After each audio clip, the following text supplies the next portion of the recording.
வச்சுக்கலாம்ல. First என்னென்னா micro, ரெண்டாவது grill, மூணாவது கன்வெர்ஷன். ஸோ மைக்ரோ அப்படின்னா என்னென்னா நம்ம சூடு பண்ணுறது, வேக வைக்கிறது அது மாதிரிலாம் வந்து மைக்ரோவில் வச்சுக்கலாம். இப்போ நம்ம வச்சுருக்கு வந்து சூடு பண்ணுறது, வேக வைக்கிறது வந்து. ஸோ நம்ம எந்த ஒரு டிஷ் வச்சாலும் ஃபஸ்ட்டு ரீசெட் பண்ணிக்கணும். இந்த பட்டன் இருக்குல்ல கேன்சல் பண்ணிவிட்டு இதான் மைக்ரோவேவ். மைக்ரோவேவ்னால் நம்ம எவ்வளோ நம்ம அடுப்பில் வந்து சிம்மு மீடியமாக வச்சுக்கலாம்ல, அது மாதிரி வந்து நம்ம எவ்வளோ இது வேணுமோ அப்படின்னு வச்சுக்கிட்டு இப்போ 100% கட்ஸ் ஃபுல் ஃபாஸ்ட்டாக சீக்கிரம் ஹீட் ஆகும். அதில் வந்து நம்ம டைம் எவ்வளோ நேரம் வச்சுக்கோம் அப்படின்னா, இப்போ தண்ணிக்கு வந்து 1 நிமிஷம் வச்சுட்டு ஸ்டார்ட் பண்ணி பண்ணோம்னா உங்களுக்கு 1 நிமிஷம் வரும். அது மாதிரி நம்ம எவ்வளோ டைம் வைக்கிறோமோ அதுக்கேற்ற மாதிரி. இப்போ வந்து ஜஸ்ட் 10 செகண்ட் வச்சுருக்கோன்னா அது மாதிரி நம்ம எவ்வளோ டைம் வேணுமோ நம்ம வச்சுக்கலாம்.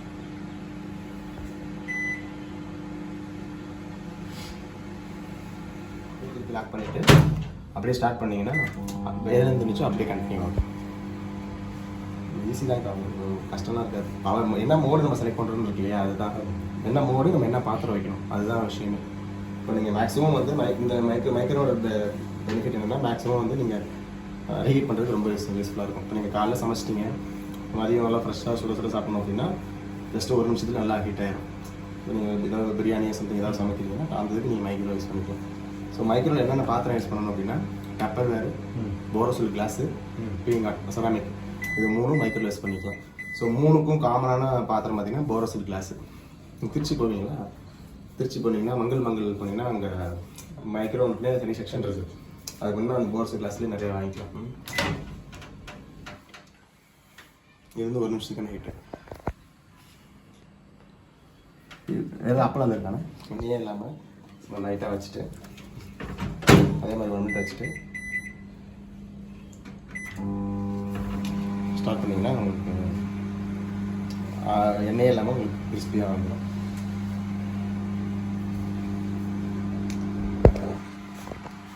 நீங்கள் அப்போ தவிர பார்த்துக்கலாம், டைம் கூட வச்சுட்டு கூட பார்த்துக்கலாம். இல்லைன்னா உங்களுக்கு ஒரு வாட்டி பழகிடுச்சு அப்படின்னா நீங்கள் அதுக்கப்புறம் இந்த டைம் கரெக்டாக ஃபிக்ஸராக வச்சுக்கலாம்.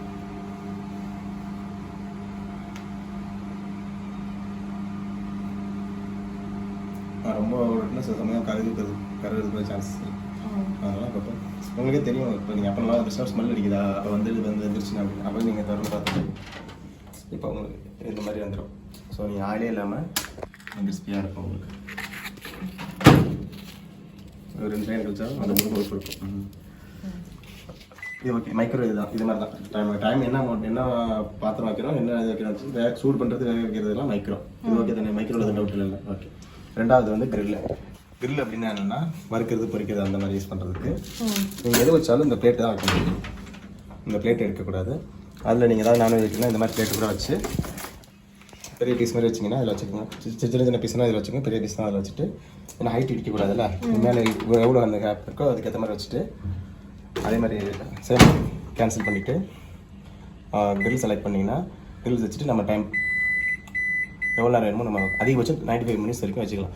ஸோ உங்களுக்கு எவ்வளோ நேரம் வேணுங்கிறது வச்சுட்டு ஸ்டார்ட் பண்ணிக்கலாம். கிரில்லுங்கிறது என்னென்னா வறுக்கிறது, பொரிக்க அந்த கிறிஸ்பியாக நான்வெஜ் தான் வைக்கணும் இல்லை. நீங்கள் உருளைக்கிழங்கு கூட நம்ம கிறிஸ்பியாக வேணும்னா கூட வெஜிடபிள் எது வேணாலும் நீங்கள் கிறிஸ்பினஸ்ஸாக வேணும் அப்படின்னா அது வந்து கிரில் மோடு. ஓகே. அதே மாதிரி மூணாவது மெயினாவது கன்வெர்ஷன் அப்படின்னா வந்து கேக் பண்ணுறது. ஸோ கேக் பண்ணுறதுக்கு முன்னாடி எந்த பவுலில் கேக் செய்ய போகிறீங்களோ அந்த பவுலை ஃபஸ்ட்டு உள்ளே வச்சுட்டு ஃபஸ்ட்டு பவுல் வந்து ப்ரீ ஹீட் பண்ணணும். ப்ரீ ஹீட்னா என்ன அப்படின்னா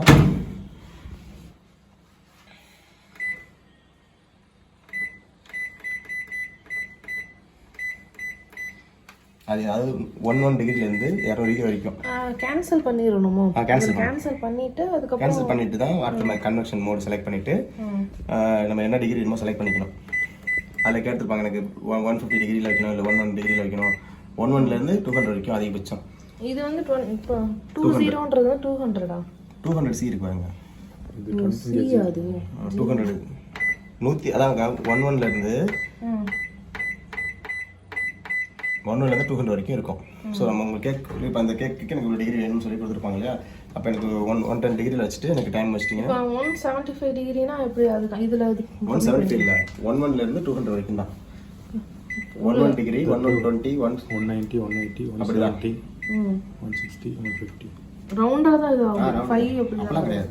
11 டிகிரிலேருந்து இங்கே போட்டிருப்பாங்க உங்களுக்கு என்ன கேக் செய்யறோம் அதில் இவ்வளோ டிகிரின்னு சொல்லியிருப்பாங்க. அந்த டிகிரியில் வச்சுட்டு நீங்கள் வந்து பெஸ்ட்டு டேட்டா ஸ்டார்ட் கொடுக்குறது வந்து ப்ரீ ஹீட்டு. ஃபஸ்ட்டு கேன்சல் பண்ணிவிட்டு கன்வெர்ஷன் செலக்ட் பண்ணிவிட்டு இப்போ 200 டிகிரி வச்சு ஸ்டார்ட் பண்ணிங்கன்னா இது வந்து ப்ரீ ஹீட்னா எந்த ஒரு டிஷ்ஷும் வைக்காமல் வெறும் பவுலை மட்டும் உள்ள வைக்கணும்.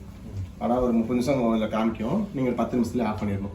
அதுக்கப்புறம் நீங்கள் கேக் தேனெல்லாம் மிக்ஸ் பண்ணி வச்சுருப்பீங்களா, அதை வந்து அந்த பவுலுக்குள்ளே வச்சுட்டு அதே மாதிரி ரீசெட் பண்ணிவிட்டு கன்வர்ஷன் கொடுத்துட்டு நம்ம டைம் கொடுத்து செலக்ட் பண்ணுறோம்ல, இது வந்து டிஷ்ஷுக்கு அந்த கேக்கு. அதாவது வெறும் கன்வர்ஷன் மட்டும் கொடுத்து டேரெக்டாக ஸ்டார்ட் பண்ணீங்கன்னா ப்ரீ ஹீட்டு பவுலை மட்டும் ப்ரீ ஹீட் பண்ணணும்.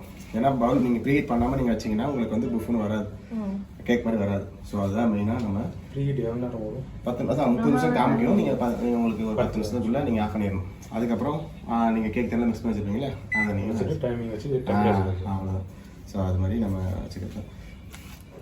ஸோ ப்ரீ ஹீட் பண்ணும்போதே டெம்பரேச்சர் செட் ஆகிடுமா? அதான் நம்ம வைக்கிறோம்ல, அதான் டிகிரி.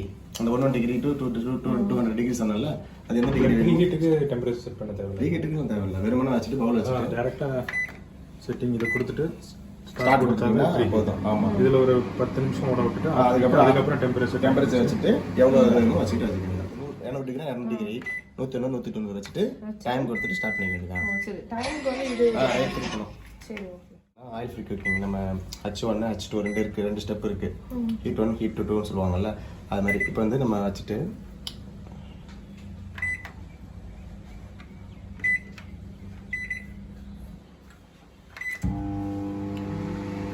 இந்த சம்சா இதெல்லாம் வந்து ஆயில் இல்லாமல் கொடுப்பாங்க, அந்த மாதிரி உள்ளது. அந்த ஹீட் 1 ஹீட் 2 2 நிமிஷம் மட்டும் உங்களுக்கு அந்த ஆயில் இல்லாமல் வச்சுக்கோங்க. நீங்கள் சம்சா கடையில் வாங்குவீங்களா, அது மாதிரி செஞ்சுட்டா ஆயில் ஃப்ரீ குக்கிங் சொல்லுவாங்க. போயிடுச்சுன்னா ஆயில் ஃப்ரீ குக்கிங் சொல்லுவாங்க. அந்த 2 மினிட்ஸ் மட்டும் வாங்கிட்டீங்கன்னா அந்த ஆயில் எல்லாம் ஃபுல்லாக இதாகி ஆயில் இல்லாமல் உங்களுக்கு இருக்கும். அது மாதிரி உள்ளதை நீங்கள் யூஸ் பண்ணிக்கலாம். ஸோ இது நம்ம மெயினாக சொல்ல வந்து மைக்ரோ கிரில்லு கன்வர்ஷன் தான் நீங்கள் சமைக்கக்கூடியது. மற்றதெல்லாம் எக்ஸ்ட்ரா தான். இது ஸ்மால் சைன்ஸ்லாம் வந்து பார்த்தீங்கன்னா எனக்கு வந்து கீப் வார்ம்லேயே இருக்கணும், மிதமான சூட்லேயே நீங்கள் வந்து ஹீட்டில் இருக்கணும்னா வச்சுட்டு நீங்கள் கரெக்டாக 30 நிமிஷம் வந்து உங்களுக்கு ஹீட்லேயே இருக்கும். இந்த இப்போ நம்ம இது சமைச்சிட்டு நம்ம இது வைக்கிறோம்ல, ஹாட் பாக்ஸ் வைக்கிறோம்ல, அது மாதிரி நீங்கள் அந்த 30 நிமிஷம் ஆன்லேயே இருந்துச்சுன்னா மிதமான சூட்லேயே இருக்கும். நீங்கள் வீட்டில் கெஸ்ட் வந்துருக்காங்கன்னா டக்கு சுட நீங்கள் பரிமாறிக்கலாம். அது மாதிரி இதெல்லாம் நம்ம எக்ஸ்ட்ரா வச்சுக்கிறது தானே. மெயினாக யூஸ் பண்ணக்கூடியது மைக்ரோ கிரில்லு கன்வெக்ஷன், இதுதான் மெயினாக. ஸ்மார்ட் சைஸில் வேறு என்னென்ன இருக்குது? இது இருக்குது. அப்புறம் வந்து டியோட் ரைஸ் இருக்குது. டியோட் ரைஸ்னால் நீங்கள் ஏதாவது நான்வெஜ் சமைச்சிட்டு நீங்கள் திருப்பி இது பண்ணிங்கன்னா அந்த ஸ்மெல்லு மட்டும் வெளியே எடுக்கிறதுக்கு இது இருக்குது. அப்புறம் க்ளீன் பண்ணுறது, நம்ம ஏதாவது நீங்கள் ஸ்டீம் க்ளீன் சொல்லுவாங்க. அதாவது வந்து நீங்கள் ஏதாவது சமைச்சிருக்கும் போது வந்து நீங்கள் அதை தெரிச்சு விழுந்துருச்சுன்னா நீங்கள் அப்படியே தொடச்சிங்கன்னா ஸ்க்ராச்சஸ் விழுகும். அது நீங்கள் ஒரு எம்டி பவுல் மட்டும் உள்ள வச்சுட்டு அந்த பவுலை வச்சுட்டு நீங்கள் ஸ்டீம் க்ளீன் வச்சிங்கன்னா அந்த தண்ணி வந்து நீராவி ஆயிரும். தண்ணி ஊற்றி வைக்கணும். தண்ணி ஊற்றி பவுல் வச்சிட்டிங்கன்னா தண்ணி வந்து நீராவி ஆயிரும். அப்போ நீங்கள் துடைக்கும் போது ஈஸியாக துடைக்கலாம். அவ்வளோ 3 தான். இது 3 தான். ஸோ ரீசெட் பண்ணிவிட்டு நான் சொல்லி கொடுத்த மாதிரி இதெல்லாம் நம்ம எக்ஸ்ட்ரா தான். வெயிட்டு அது இதுக்கா வெயிட் ஃபர்ஸ்ட்டு நம்ம கொடுப்போம்ல. இதான் சார், இது வந்து நம்ம கிளாக்குக்கா நம்ம டைம் செட் பண்ணிக்கிறோம்ல கிளாக், அது நம்ம ஹவர்ஸ் நம்ம ஒரு டைம் நீங்கள் ரீசெட் ஆயிரும், அது பிரச்சனை இல்லை.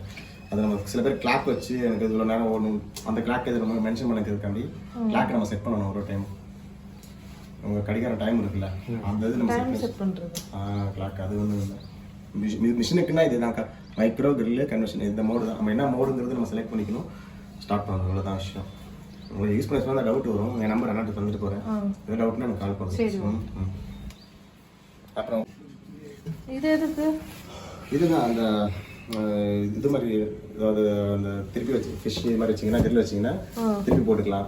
பீஸா மாதிரி வச்சிங்கன்னா திருப்பி வச்சுக்கலாம். அதெல்லாம் கிரில் மோடு. அதை கிரில்லுக்கு வந்து இந்த மாதிரி பிளேட் யூஸ் பண்ணிக்கலாம். மைக்ரோக்குள்ள அந்த மாதிரி பிளேட் யூஸ் பண்ணக்கூடாது. இப்போ கிரில்லுக்கு வந்து அந்த கிளாஸ் பிளேட்ல வந்து இது மேலே வச்சுக்கலாம். ஆமாக்கா, இதுலயும் வச்சுக்கலாம். அதை வச்சுக்கலாம். இதெல்லாம் நீங்க 2 பக்கமும் அதனால சொன்னா இது கரெக்டான கிரில் மோட்ல வைக்கணும், இல்ல கன்வென்ஷன் மோட்ல வைக்கணும். மைக்ரோ மோட்ல வந்து இது வச்சா ஸ்பார்க் ஆகும். வேற நார்மல் பவுல்லாம் வச்சா அதாக்கா நீங்க நம்ம வீட்ல யூஸ் பண்றோம்னா பாத்திரம்னா போர்ஸ் கிளாஸ் மைக்ரோக்கு யூஸ் பண்ணிக்கலாம், கிரில் யூஸ் பண்ணிக்கலாம், கன்வென்ஷன் யூஸ் பண்ணிக்கலாம். மைக்ரோல வந்து டப்பர் வேர், போர்ஸ் கிளாஸ், பீங்கான் இது 3 யூஸ் பண்ணிக்கலாம். ஆனா அந்த கிரில்லுக்கு வந்து இந்த மாதிரி இதை யூஸ் பண்ணக்கூடாது, டப்பர் வேர் யூஸ் பண்ணிடக்கூடாது. கிரில் வந்து உங்களுக்கு பிளாஸ்டிக்னா மெல்ட் ஆயிடும், அதெல்லாம் யூஸ் பண்ணக்கூடாது. இதுதான் மைக்ரோ போட்டு தான். இது இட்லிலாம் எப்படி மைக்ரோல வச்சு? மைக்ரோ தான். ஆமா, நீங்க மேக்ஸிமம் வந்து இந்த இதுல சமைக்கிறத விட நீங்க ரீஹீட் பண்றது ரொம்ப பெனிஃபிட்டா இருக்கும். இப்போ நீங்க ஏன்னா 1 நிமிஷத்துலேயே நல்லா ஹீட் ஆயிரும். இப்போ நீங்க சமைச்சிங்கன்னா 10 நிமிஷம் ஆகும். நீங்கள் எண்ணெய் தண்ணி இது இந்த எலக்ட்ரிக்கல் இது பார்த்துருப்பீங்களா, இட்லி குக்கர் பார்த்துருப்பீங்க, அது மாதிரி வச்சிட்டிங்கன்னா ஆயில் அப்ளை பண்ணிவிட்டு எப்படி நீங்கள் அடி தண்ணி ஊற்றி வைப்பீங்களா அது மாதிரி இருக்கும். கீழே வந்து நல்லா எந்த பக்கம் தண்ணி இருக்கோ அந்த பக்கம் நல்லா சாஃப்டாகிடும், மேலே வந்து ட்ரையாக இருக்கும். இதே நீங்கள் வெளில சமைச்சிட்டு ரீஹீட் பண்ணாலும் அது இதில் சமைக்கிறது வேறு மாதிரி இருக்கும். ஏன்னா ஒன்லி ஹீட் அந்த வேவ்ஸ் மூலயமா ஹீட் ஆகும். இது வந்து உங்களுக்கு அந்த தண்ணி மூலமாக வந்து அது கீழே அடுப்பில் இது பண்ணும்போது அதே ஹீட் வந்து நீங்கள் வெளில சமைச்சதை வந்து ரீஹீட் பண்ணுறது ரொம்ப பெனிஃபிட்டாக இருக்கும். மைக்ரோட மெயின் யூசேஜ் வந்து ரீஹீட் தான். ஸோ அதுக்கப்புறம் நம்ம இந்த கேக் கிரில்லு கன்வென்ஷனாக எப்பயாவது ஆசை பண்ணி சாப்பிட்றது தான். மெயினாக அந்த மைக்ரோ தான் மெயின் யூசேஜ். டவுட் வரும் வந்துச்சுன்னா அந்த நீங்கள் ஏதாவது நான் எதாவது சமைச்சிருக்கீங்கன்னு வச்சுக்கோங்க. இப்போ நீங்கள் என்ன பண்ணுவாங்கன்னா இந்த கொலின்லாம் பார்த்துருக்கீங்களாக்கா, அதெல்லாம் வந்து நீங்கள் வெளியில் அப்ளை பண்ணிக்கலாம். ஆனால் உள்ளுக்குள்ள வந்து கொலின் அப்ளை பண்ணிடக்கூடாது. ஏன்னா சமைக்கக்கூடிய ஐட்டம்னால இது வந்து ஃபுல் இது வந்து IFB மைக்ரோ க்ளீன் சொல்லுவாங்க. இது வந்து ஃபுல்லாக வெஜிடபிளில் பண்ணுறது. அதனால் இது எப்படி க்ளீன் பண்ணணும் அப்படின்னா பிளேட்லாம் இருக்கும்போது கொஞ்சம் கேர்ஃபுல்லாக எடுத்துட்டு இந்த ஸ்ப்ரே மட்டும் அடித்து தொடச்சிக்கோங்க. இந்த ஹோலில் மட்டும் அடிச்சிடக்கூடாது. இந்த ஹோல் இருக்கலாம், அந்த ஹோலில் மட்டும் அடிச்சிடாம ஒரு துணியில் அடிச்சுக்கணும். அடிச்சுட்டு இந்த இடத்துல மட்டும் தொடச்சிக்கோங்க. இல்லையா மொத்தமாகவே துணி அடிச்சுட்டு தொடச்சிக்கோங்க. இது எதுக்காக அப்படின்னா துரு பிடிக்காமல் இருக்கிறதுக்கு. அதாவது துரு பிடிச்சி எடுக்கிறது கிடையாது, துரு பிடிக்காமல் உங்களுக்கு இந்த இது எவ்வளோ நீட்டாக இருக்கோ அவ்வளோக்குள்ள உங்களுக்கு பார்க்க லுக்காக இருக்கும். ஸ்டார்டிங்லேருந்து நீங்கள் அப்பப்போ தொடச்சி வச்சுக்கலாம். இந்த இதில் க்ளீன் மோடு வச்சுட்டு இதை அடிச்சுட்டு வைக்கலாமா? க்ளீன் மோடுங்கிறது அதான் க்ளீன் மோடுங்கிறது அந்த ஸ்டீம் ஆக்கிருங்கா. ஸ்டீம் அப்பயும் நீங்கள் சொன்ன மாதிரி ஸ்டீம் மோடு வச்சுட்டு கூட பண்ணிக்கலாம். இல்லை சும்மா ஃப்ரீயாக இருக்கும்போது கூட இதெல்லாம் உங்களுக்கு 5 நிமிஷம் ஓடும். இதெல்லாம் அப்படி கூட தேவையில்ல. இந்த எடுத்து நீங்கள் ஸ்ப்ரே பண்ணிவிட்டு தொடக்கிறது தானே நம்ம க்ளீன் வச்சுக்கிறோம். நீட் பண்ணுறது தான் இந்த பேர் மைக்ரோ க்ளீன் சொல்லுவாங்க. அது மட்டும் நீங்கள் இதிலே போட்டுக்கோங்க. அந்த இதுக்கு இதுதான் ரெக்கமெண்ட் பண்ணுறது. இது வேணும்னா நீங்கள் கால் பண்ணிட்டு கொண்டு எவ்வளோ இது? 220 ரூபா.